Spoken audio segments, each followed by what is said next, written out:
यह वीडियो कुछ सबसे इफेक्टिव आईसीटी कॉन्सेप्ट्स का एक एडवांस ट्यूटोरियल है जो सक्सेसफुल ट्रेडिंग के लिए बेहद हेल्पफुल साबित हुए हैं। आज हम आपको इन टॉपिक्स की डेफिनेशन, फंडामेंटल्स और चार्ट पर इनका सही इस्तेमाल करना सिखाएंगे ताकि आप हाई क्वालिटी ट्रेड्स में एंटर कर सकें। अगर आपकी इसमें दिलचस्पी है तो हमेशा की तरह सपोर्ट दिखाने के लिए लाइक बटन दबाएं और अगर आप नए हैं तो हमारे चैनल को सब्सक्राइब करें। चलो पहले कॉन्सेप्ट से शुरू करते हैं। इम्बैलेंस, इनएफिशिएंसी या फेयर वैल्यू गैप्स।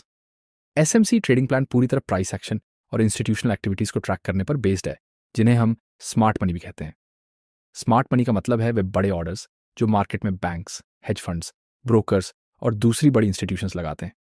लेकिन प्राइस चार्ट पर स्मार्ट मनी को कैसे पहचाना जाए? हम स्मार्ट मनी को इम्बैलेंसेस के जरिए आइडेंटिफाई कर सकते हैं। इम्बैलेंस, इनएफिशिएंसी और फेयर वैल्यू गैप्स, ये तीनों कंसेप्ट्स एक दूसरे से काफी मिलते जुलते हैं। जब स्मार्ट मनी मार्केट में एंटर करता है तो बायर्स और सेलर्स के बीच इम्बैलेंस क्रिएट होता है, जिससे प्राइस में सिग्निफिकेंट मूवमेंट्स आते हैं और बड़े कैंडल्स बनते हैं जिनमें विक्स के बीच गैप्स होते हैं। अगर ऐसा होता है तो प्राइस सेल साइड इनएफिशिएंट होती है और हमारे पास फेयर वैल्यू गैप्स क्रिएट होते हैं। फेयर वैल्यू गैप एक 3 कैंडलस्टिक पैटर्न होता है जिसमें विक्स आपस में मीट नहीं करते। यहाँ आप एफिशिएंट और इनएफिशिएंट प्राइसेस के एग्जांपल्स देख सकते हैं। पहले एग्जांपल में शैडोज के बीच एक clear bullish fair value gap है जो सेल साइड इनएफिशिएंसी को इंडिकेट करता है। इसके ऑपोजिट दूसरे एग्जांपल में विक्स बीच में मीट कर रहे हैं, इसलिए यहां फेयर वैल्यू गैप नहीं है और प्राइस एफिशिएंट मानी जाती है। अब इसे अपने फेवर में कैसे यूज करें? जब प्राइस तेजी से मूव करती है और पीछे फेयर वैल्यू गैप्स छोड़ जाती है तो ये आमतौर पर वापस उन्हीं एरियाज में आती है ताकि गैप फिल करके बैलेंस रिस्टोर कर सके। ये एरियाज बेहद जरूरी सप्लाई और डिमांड जोन्स बन जाते हैं जो पोटेंशियल ट्रेडिंग अपॉर्चुनिटीज प्रोवाइड करते हैं। इस एग्जाम्पल में प्राइस एक अप ट्रेंड में मूव कर रही है। इस एरिया में प्राइस ने फेयर वैल्यू गैप्स बनाए हैं जो बाई साइड इम्बैलेंस और सेल साइड इनएफिशिएंसी को इंडिकेट करते हैं। इम्बैलेंस के नीचे हमें डिमांड जोन मिलता है क्योंकि ये डिमांड जोन इम्बैलेंस क्रिएट करने शामिल था। अब मान लीजिए प्राइस एक और पुल बैक बनाती है और एक नया डिमांड जोन क्रिएट होता है। मेन अंतर यह है कि दूसरे डिमांड जोन में कोई इम्बैलेंस नहीं है, इसलिए प्राइस के इनिशियल इम्बैलेंस वाले डिमांड जोन तक डीप रिट्रेसमेंट करने की अधिक पॉसिबिलिटी होती है। ऐसा इसलिए है क्योंकि इनएफिशिएंसी एक मैग्नेट की तरह काम करेगी और प्राइस को उस गैप को भरने के लिए अट्रैक्ट करेगी। तो जब भी चार्ट पर ऐसा सिनारियो दिखे, हम उसी डिमांड या सप्लाई जोन को टारगेट करेंगे जिसने इम्बैलेंस क्रिएट किया था।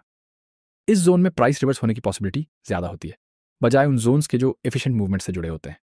सारे फैक्टर्स को ध्यान में रखते हुए इम्बैलेंस एक स्ट्रॉन्ग एसएमसी सिग्नल है और हम चार्ट पर सबसे पहले इसे ही स्पॉट करते हैं।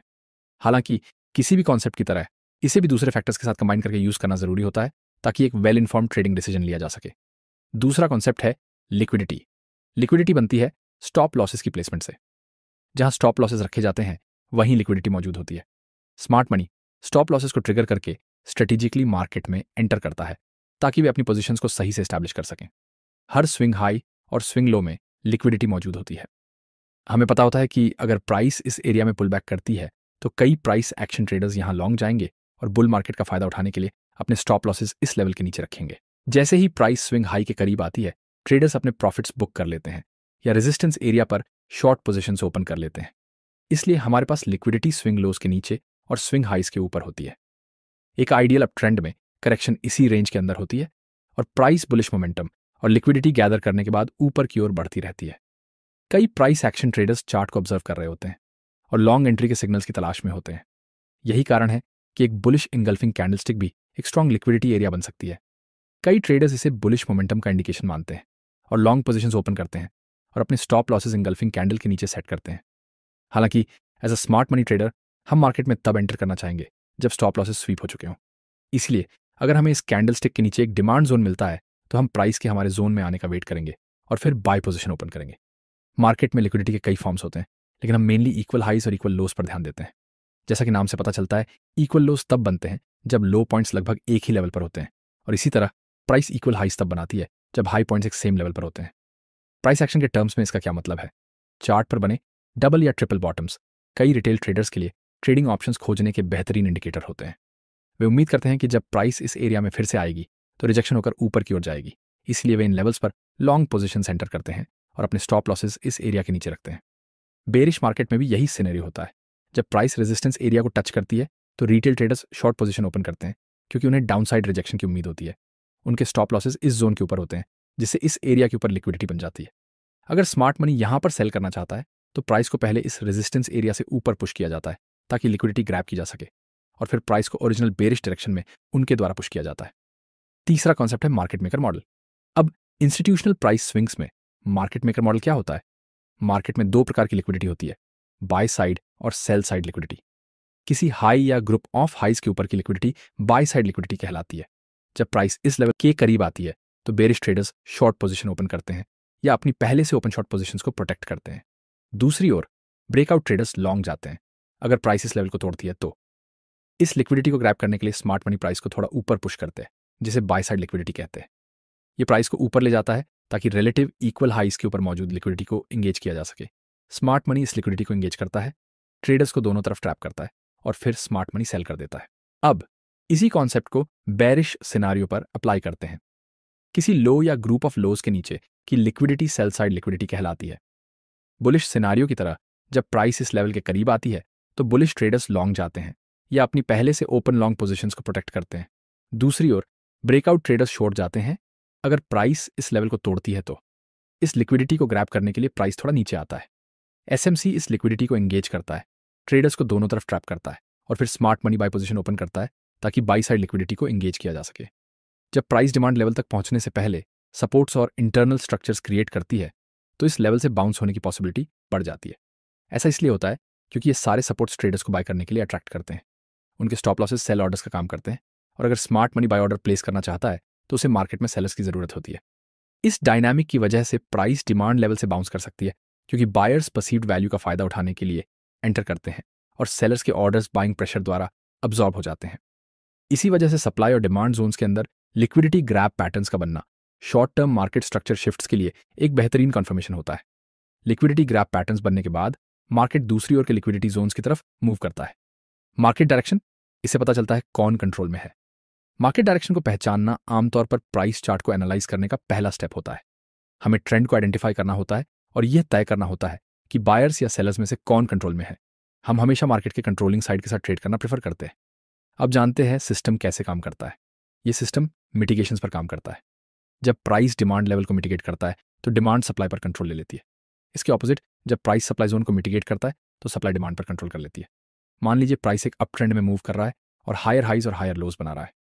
हर बार जब प्राइस स्ट्रक्चर को ऊपर की ओर इनएफिशिएंसी के साथ ब्रेक करता है तो एक डिमांड जोन बनता है। ये डिमांड जोन्स तब तक अनमिटिगेटेड रहते हैं जब तक प्राइस उन्हें टच नहीं करता, जिससे डोमिनेंट ट्रेंड को फॉलो करने का एक परफेक्ट अवसर मिलता है। हालांकि अगर प्राइस एक वैलिड डिमांड एरिया के नीचे ब्रेक करता है तो इसे चेंज ऑफ कैरेक्टर कहा जाता है, जो दो चीजें इंडिकेट हैं। पहला, सप्लाई ने डिमांड पर कंट्रोल ले लिया है।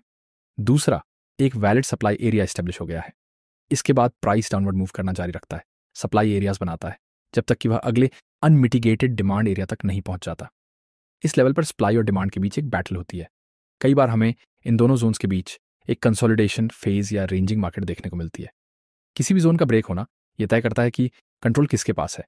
यहाँ हमारे पास 3 मूव्स हैं जो पिछले मार्केट स्ट्रक्चर को ब्रेक करते हैं, ये इंडिकेशन देते हुए कि डिमांड कंट्रोल में है। एक अनमिटिगेटेड डिमांड एरिया है जो सपोर्ट के रूप में काम करेगा जब प्राइस इस लेवल पर वापस आएगा। फिर एक टेम्पररी करेक्शन होती है और प्राइस इम्बैलेंस के साथ हाई को ब्रेक करता है, जिससे एक स्ट्रॉन्ग डिमांड एरिया फिर से बनता है। मार्केट सेंटिमेंट तब तक बुलिश रहेगा जब तक प्राइस एक्सट्रीम डिमांड के ऊपर ट्रेड कर रहा है। अब हम देखते हैं कि मार्केट ने डिमांड लेवल को टेस्ट किया, लेकिन बायर्स की स्ट्रेंथ की कमी के कारण एक नया हायर हाई बनाने में सक्सेस नहीं हुआ। लो पॉइंट के नीचे ब्रेक करने के बाद हम ये रिजल्ट निकाल सकते हैं कि बायर्स अब कंट्रोल में नहीं है और हमें एक रिवर्सल देखने को मिल सकता है। अगर हम इस पॉइंट को उस इंपल्सिव मूव की शुरुआत माने जिसने मार्केट स्ट्रक्चर शिफ्ट किया, तो यहां हमारा सप्लाई एरिया होगा। मार्केट लगातार डाउनसाइड स्ट्रक्चर्स को ब्रेक करता है, ये दिखाते हुए कि सप्लाई कंट्रोल में है और कई सप्लाई एरियाज बना रहा है। इनमें से सभी सप्लाई एरिया एक पॉसिबल सेलिंग अपॉर्चुनिटी हो सकता है जब तक कि प्राइस इस सामने मौजूद अनमिटिगेटेड डिमांड एरिया तक नहीं पहुंच जाता। ये जोन बायर्स के लिए मार्केट में एंट्री करने का एक पॉसिबल इंटरेस्ट एरिया हो सकता है। इस पॉइंट पर बायर्स और सेलर्स के बीच बैटल होती है, इसलिए हमें प्राइस एक्शन को ऑब्जर्व करना होगा और मार्केट डायरेक्शन को डिसाइड करने के लिए वेट करना होगा, क्योंकि ये लेवल प्राइस के लिए एक टर्निंग पॉइंट हो सकता है या हमें कम से कम एक टेम्पोररी करेक्शन देखने को मिल सकती है। अब यहाँ एक इंपॉर्टेंट पॉइंट है, हम मार्केट को कंट्रोल नहीं कर सकते, लेकिन हम उन विभिन्न सिनारियोज के लिए खुद को तैयार कर सकते हैं जो हो सकते हैं। अब चलिए अगले टॉपिक पर चलते हैं, ऑन ऑर्डर ब्लॉक्स। आमतौर पर ऑर्डर ब्लॉक्स वे ऑप्टिमाइज्ड सप्लाई और डिमांड एरियाज होते हैं जहां बड़े पैमाने पर बाई या सेल ऑर्डर्स मौजूद होते हैं। मार्केट ने इन लेवल्स को पहले रिजेक्ट किया है, इसलिए जब प्राइस इन लेवल्स पर वापस आती है तो यहां फिर से रिएक्शन होने की पॉसिबिलिटी होती है। हालांकि हर सप्लाई और डिमांड एरिया को ऑर्डर ब्लॉक नहीं माना जा सकता। हर बार जब प्राइस किसी लेवल पर रिएक्ट करता है तो एक सप्लाई या डिमांड एरिया बनता है। इसका मतलब है कि किसी कारण से ट्रेडर्स ने यहाँ मैसिव बाय या सेल पोजीशंस खोली हैं, जिससे प्राइस में सिग्निफिकेंट मूवमेंट हुआ है। जब प्राइस इन लेवल्स पर वापस आती है तो हमें प्राइस एक्शन को क्लोजली मॉनिटर करना चाहिए ताकि पॉसिबल ट्रेडिंग अपॉर्चुनिटीज मिल सकें। लेकिन हर सप्लाई और डिमांड एरिया पर ट्रेड करना इफेक्टिव नहीं होगा। समय के साथ और चार्ट पैटर्न्स को ऑब्जर्व करके हमने देखा है कि जब सप्लाई और डिमांड जोन्स कुछ स्पेशल कंडीशंस के साथ आते हैं तो इनकी सक्सेस की पॉसिबिलिटी बढ़ जाती है। इन्हीं में से एक इंपॉर्टेंट सप्लाई और डिमांड एरिया को ऑर्डर ब्लॉक कहा जाता है। किसी एरिया को एक वैलिड ऑर्डर ब्लॉक मानने के लिए मेनली 3 रूल्स होते हैं। पहला, प्राइस मूवमेंट में इम्बैलेंस या इनएफिशिएंसी होनी चाहिए। दूसरा, ऑर्डर ब्लॉक को बनाते समय मार्केट में लिक्विडिटी कलेक्ट होनी चाहिए। तीसरा, ऑर्डर ब्लॉक को एक इंपॉर्टेंट मार्केट स्ट्रक्चर ब्रेक करना चाहिए। अगर price movement latest market structure को तोड़ती है और रीसेंट हाई के ऊपर क्लोज होती है तो इस मूवमेंट की ओरिजिन बहुत इंपॉर्टेंट बन जाती है। ये इंडिकेट करता है कि जिस डिमांड एरिया ने इस मूवमेंट को बनाया वो कोई ऑर्डिनरी लेवल नहीं बल्कि मार्केट स्ट्रक्चर में एक इन्फ्लुएंशियल एरिया है। इसलिए अगर कोई डिमांड जोन स्ट्रक्चरल ब्रेक का कारण बनता है तो उसे एक वैलिड ऑन ऑर्डर ब्लॉक माना जाता है। इसी तरह अगर price movement latest market structure को डाउनसाइड में ब्रेक करती है तो उस मूवमेंट की ऑरिजिन इंपॉर्टेंट होती है। ये दिखाता है कि जिस सप्लाई एरिया ने इस मूवमेंट को बनाया वह मार्केट स्ट्रक्चर में एक पावरफुल जोन है। इसलिए ये supply areas valid order blocks माने जाते हैं। मान लीजिए कि मार्केट एक अप ट्रेंड में है और हमने एक रीसेंट ब्रेक ऑफ स्ट्रक्चर देखा जो दिखाता है कि डिमांड अभी भी कंट्रोल में है। इन डिमांड एरियाज को लॉन्ग एंट्री अपॉर्चुनिटीज के रूप में देखा जा सकता है। लेकिन यहाँ एक इंपॉर्टेंट पॉइंट है, इस बुलिश प्राइस मूवमेंट की ऑरिजिन सबसे इंपॉर्टेंट होती है और यह सबसे बेहतरीन ट्रेडिंग अपॉर्चुनिटीज देती है। बाकी के डिमांड एरियाज लिक्विडिटी ग्रैब का शिकार हो सकते हैं। इसीलिए इन एरियाज में ट्रेड करते समय लोअर रिस्क रखना जरूरी होता है। अगर कोई प्रॉफिटेबल ट्रेडिंग स्ट्रेटजी आपकी अकाउंट को ग्रो करने में मदद कर सकती है तो एक स्ट्रॉन्ग रिस्क मैनेजमेंट प्लान आपको मार्केट में सर्वाइव करने में मदद करता है। आप हर ट्रेड में अपनी कैपिटल का 2 से 3% तक रिस्क ले सकते हैं और एक समय में केवल 3 ओपन ट्रेड्स रख सकते हैं। अगर कोई ऑर्डर ब्लॉक प्राइस को रिजेक्ट करने में फेल हो जाता है और प्राइस उस लेवल को तोड़ देती है तो ये एक सप्लाई या डिमांड लेवल में बदल जाता है। इसे ब्रेकर ब्लॉक कहा जाता है और उम्मीद की जाती है कि मार्केट इस एरिया से रिजेक्ट होगा। अगर कोई डिमांड ऑर्डर ब्लॉक प्राइस को रिजेक्ट नहीं कर पाता और प्राइस इस जोन से नीचे गिरती है तो यह सप्लाई लेवल बन जाता है। ऐसी कंडीशन में जो ट्रेडर्स इस ऑर्डर ब्लॉक में लॉन्ग पोजीशन लिए थे वे मार्केट स्ट्रक्चर शिफ्ट के बाद ट्रैप हो जाते हैं। अब वे प्राइस के वापस आने का इंतजार करेंगे ताकि ब्रेक इवन पर अपनी लॉन्ग पोजीशंस क्लोज कर सकें। साथ ही नए ट्रेडर्स इस एरिया को सप्लाई जोन के रूप में देखेंगे और शॉर्ट पोजीशंस लेंगे। अगर प्राइस एक हायर हाई के ऊपर ब्रेक ऑफ स्ट्रक्चर करती है और इम्बैलेंस के साथ मूव बनाती है तो ये एक वैलिड ऑर्डर ब्लॉक बनाता है जहां से लॉन्ग एंट्री ली जा सकती है। लेकिन अगर मार्केट स्ट्रक्चर चेंज हो जाता है और प्राइस प्रीवियस लो के नीचे ब्रेक करती है तो डायरेक्शनल बायस बेरिश हो जाता है। अब हमारा डिमांड लेवल सप्लाई में बदल जाएगा क्योंकि प्रीवियस बायस ट्रैप हो चुके हैं और नए ट्रेडर्स इस लेवल पर शॉर्ट करने के लिए तैयार होंगे। इस डबल एक्शन का रिजल्ट ही है जो प्राइस को इस एरिया से रिटर्न करने पर मजबूर करता है। अब लिस्ट में आखिरी कॉन्सेप्ट है market structure. Market structure actually क्या होता है? ये स्विंग हाई और स्विंग लो, सप्लाई और डिमांड एरिया, ऑर्डर फ्लो और पूरी मार्केट कंडीशन को रिफर करता है। मार्केट के 2 मेन बिहेवियर होते हैं, ट्रेंडिंग और रेंजिंग मार्केट। एक अप ट्रेंड में, जैसा कि नाम से पता चलता है, मार्केट ऊपर की ओर बढ़ता है जिससे नए हायर हाइज और हायर लोज बनते हैं। यहां आप एक आइडियल असेंडिंग स्ट्रक्चर देख सकते हैं। आइडियल का मतलब है कि मार्केट लोज को बनाए रखता है और लगातार ऊपर की ओर पुश करता रहता है। इंपॉर्टेंट बात यह है कि अप ट्रेंड में मार्केट में हाइज को ऊपर की ओर तोड़ने की नेचर ज्यादा होता है। हालांकि मार्केट हमेशा इतनी क्लियरली मूव नहीं करता, लेकिन ज्यादातर ऐसा ही पैटर्न देखा जाता है। यदि आप 1 मिनट के चार्ट को भी देखें तो आप देख सकते हैं कि ऊपर की ओर गति उच्चता और निम्नता बनाकर बनाई जाती है। इसलिए जब तक मूल्य संरचना लेवल्स को ऊपर की ओर ब्रेक करती रहती है हम अप ट्रेंड में रहते हैं। अब जब हमने ब्रेक्स के बारे में बात की है तो देखते हैं कि ब्रेक का क्या मतलब है और हम इसे वैलिड मानने के लिए किन कंडीशंस को कंसिडर करते हैं। लेकिन इससे पहले यह है चार्ट पर कैंडलस्टिक फॉर्मेशन की जनरल एनाटॉमी। ये अलग अलग साइजेस और शेप्स में आ सकती हैं, लेकिन ये एक इंपॉर्टेंट सब्जेक्ट बन जाती है जब हम ब्रेक्स और लिक्विडिटी कॉन्सेप्ट्स की बात कर रहे होते हैं। स्ट्रक्चर और लिक्विडिटी मार्केट के 2 इंसेपरेबल पार्ट्स हैं। कई लिक्विडिटी एरियाज को स्ट्रक्चर के जरिए से मीनिंग मिलता है और कई स्ट्रक्चर लेवल्स लिक्विडिटी कॉन्सेप्ट्स के कारण इनवैलिड हो जाते हैं। अब ब्रेकआउट कैसे होता है? एक ब्रेकआउट तब होता है जब एक कैंडलस्टिक प्रीवियस मार्केट स्ट्रक्चर को बॉडी के साथ क्लियरली ब्रेक कर देती है। इसका मतलब है कि यदि प्राइस प्रीवियस लेवल से कुछ पॉइंट ऊपर क्लोज करती है तो हमारे पास एक ब्रेक ऑफ स्ट्रक्चर्स होगा। लेकिन यहां एक इंपॉर्टेंट पॉइंट आता है, हम कैसे कंफर्म करें कि यह ब्रेक वैलिड है और सिर्फ लिक्विडिटी ग्रैब नहीं है? फेक आउट या लिक्विडिटी स्वीप के मामले में प्राइस तुरंत वापस रेंज में आ जाती है। तो चलिए अपने कॉन्सेप्ट को और एडवांस्ड बनाते हैं। यदि प्राइस प्रीवियस मार्केट स्ट्रक्चर से ऊपर विक बनाती है और वापस रेंज के अंदर क्लोज कर जाती है तो हमारे पास एक वैलिड ब्रेकआउट नहीं होगा जिसे हमने पहले डिस्कस किया था। लेकिन एक वैलिड ब्रेक के लिए अगले कैंडल को प्रीवियस कैंडल से ऊपर क्लोज करना होगा। ये एक स्ट्रांग साइन है कि सेलर्स प्राइस को वापस रेंज के अंदर पुश करने में असफल रहे हैं और बायर्स कंट्रोल में है। इसी तरह एक डबल कंफर्मेशन के लिए ब्रेक ऑफ स्ट्रक्चर के बाद बॉडी क्लोज होने के साथ साथ अगले कैंडल को प्रीवियस कैंडल के हाईएस्ट पॉइंट को भी वायलेट करना चाहिए। ये स्ट्रांग कंटिन्यूएशन मोमेंटम को इंडिकेट करता है, बजाय एक लिक्विडिटी ग्रैब के। याद रखें, जो कुछ भी हमने यहाँ डिस्कस किया है वह बेरिश सिनारियो पर भी लागू होता है। अब चलते हैं अगले टॉपिक पर, रिवर्सल्स। हमने पहले बताया था कि मार्केट के दो टाइप्स के बिहेवियर होते हैं, ट्रेंडिंग और रेंजिंग मार्केट। कभी कभी मार्केट डायरेक्शन को पहचानना कठिन हो सकता है या ऐसा महसूस हो सकता है कि प्राइस एक बॉक्स में फंसी हुई है। रेंजिंग मार्केट का टॉपिक इस वीडियो के स्कोप से बाहर है, तो चलिए फोकस करते हैं कि कब एक अप ट्रेंड डाउन ट्रेंड में बदलता है और वाइस वर्सा, या आसान शब्दों में हमारा ओवरऑल बायस बुलिश या बेरिश कब होना चाहिए। जैसा कि हमने पहले बताया था, एक ऑरिजिन का ब्रेक एक चेंज ऑफ कैरेक्टर क्रिएट करता है। एक ब्रेकआउट तब होता है जब एक कैंडलस्टिक किसी मार्केट स्ट्रक्चर लेवल के थ्रू एक विजिबल अमाउंट तक क्लोज कर जाती है। तो सबसे पहले हमें रिवर्सल पॉइंट्स को आइडेंटिफाई करने के लिए सोर्सेज को लोकेट करना होगा। लेकिन यहाँ एक इंपॉर्टेंट पॉइंट आता है, चेंज ऑफ कैरेक्टर को पहचानने में स्केल मायने रखता है। उदाहरण के लिए यहाँ इन दोनों लेवल्स को एक सोर्स माना जाता है क्योंकि इन्होंने प्रीवियस मार्केट स्ट्रक्चर को ऊपर की ओर ब्रेक किया है, लेकिन हम इस ब्रेक को वैलिड चेंज ऑफ कैरेक्टर नहीं मानेंगे। इसका कारण यह है कि इतनी छोटी मूवमेंट की फेलियर को ट्रेंड रिवर्सल नहीं माना जा सकता। तो चेंज ऑफ कैरेक्टर के लिए एक और रूल है, एक वैलिड चेंज ऑफ कैरेक्टर तब होता है जब प्राइस लेटेस्ट इंपल्सिव मूव के लोएस्ट पॉइंट को ब्रेक कर देती है, और यह मूव प्रीवियस इंपल्सिव मूव के कम से कम आधे साइज का होना चाहिए। उदाहरण के लिए इस चार्ट को देखें, यदि हम मार्केट स्ट्रक्चर के कॉन्सेप्ट्स को अप्लाई करें तो हमारे पास 3 इंपल्सिव मूव्स होंगे। इन सभी ने एक नया हाई बनाया है, तो हर इंपल्स के सोर्स को ब्रेक करना एक चेंज ऑफ कैरेक्टर माना जाएगा। लेकिन तीसरे इंपल्स के साइज को देखें, यह बैरली प्रीवियस मूव के आधे साइज का भी नहीं है।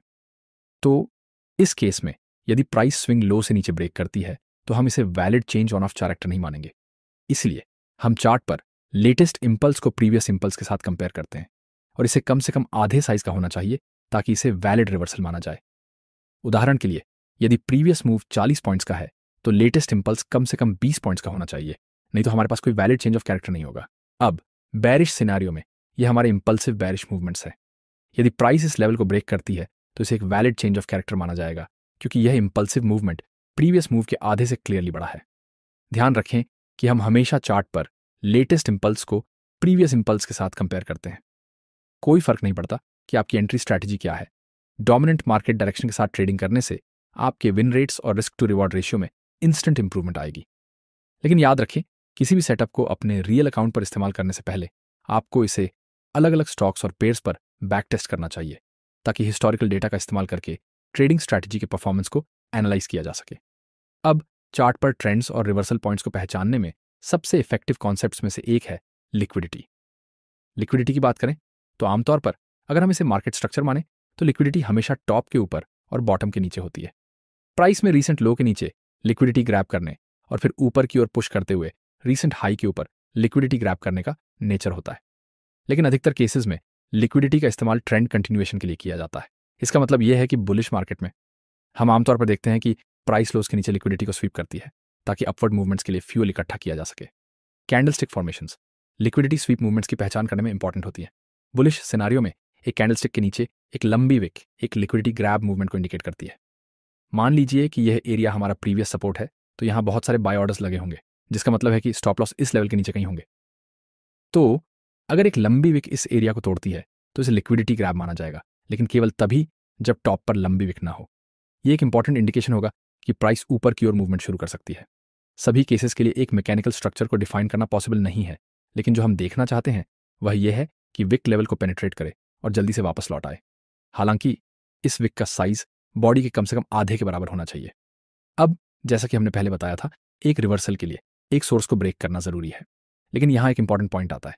जब हम लिक्विडिटी कॉन्सेप्ट्स को मार्केट स्ट्रक्चर के साथ जोड़ते हैं तो हायर हाई के ऊपर लिक्विडिटी स्वीप भी एक पॉसिबल रिवर्सल का इंडिकेशन माना जाता है। उदाहरण के लिए यहाँ हमारे पास रीसेंट सोर्स है जिसने मार्केट स्ट्रक्चर को अपसाइड की ओर ब्रेक किया है। जब प्राइस रीसेंट हायर हाई के ऊपर लिक्विडिटी को स्वीप करती है और एक नया हाई बनाने में असफल रहती है तो इसे एक रिवर्सल का इंडिकेशन माना जाता है। डोमिनेंट ट्रेंड के खिलाफ लिक्विडिटी स्वीप ट्रेंड की डायरेक्शन में लिक्विडिटी स्वीप से बहुत अलग होती है।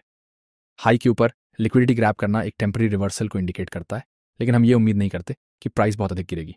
एक ट्रू रिवर्सल तब कंफर्म होता है जब प्राइस रीसेंट ऑरिजिन पॉइंट को ब्रेक करती है और उसके नीचे क्लोज करती है, तब हम ये कंफर्म कर सकते हैं कि अप ट्रेंड सच में खत्म हो चुका है और प्राइस नीचे की ओर पुश कर सकती है। यही कॉन्सेप्ट बेरिश सिनारियो के लिए भी लागू होता है। यदि प्राइस लेटेस्ट लो के नीचे लिक्विडिटी को स्वीप करती है तो ये डोमिनेंट डाउन ट्रेंड के लिए एक शॉर्ट टर्म रिवर्सल को इंडिकेट करती है। प्राइस एक्शन के नजरिए से सेलर्स एक नया लो बनाने में असफल रहे हैं, जो मोमेंटम लॉस को दिखाता है। जब प्राइस तुरंत वापस रेंज के अंदर आ जाती है तो ये अपवर्ड मोमेंटम को दिखाती है, जिससे प्राइस सामने मौजूद सप्लाई लेवल तक पुश कर सकती है। और अगर प्राइस ओरिजिन पॉइंट के ऊपर ब्रेक करती है तो रिवर्सल कंफर्म हो जाता है और हमारे पास एक चेंज ऑफ कैरेक्टर होता है। अब यहाँ हमारे पास 5 मिनट का चार्ट है। मार्केट सेंटिमेंट बुलिश है और मार्केट लगातार हायर हाइज और हायर लोज बना रहा है। ये equal lows break of structure movement का सोर्स है और इसमें बहुत अधिक लिक्विडिटी मौजूद है।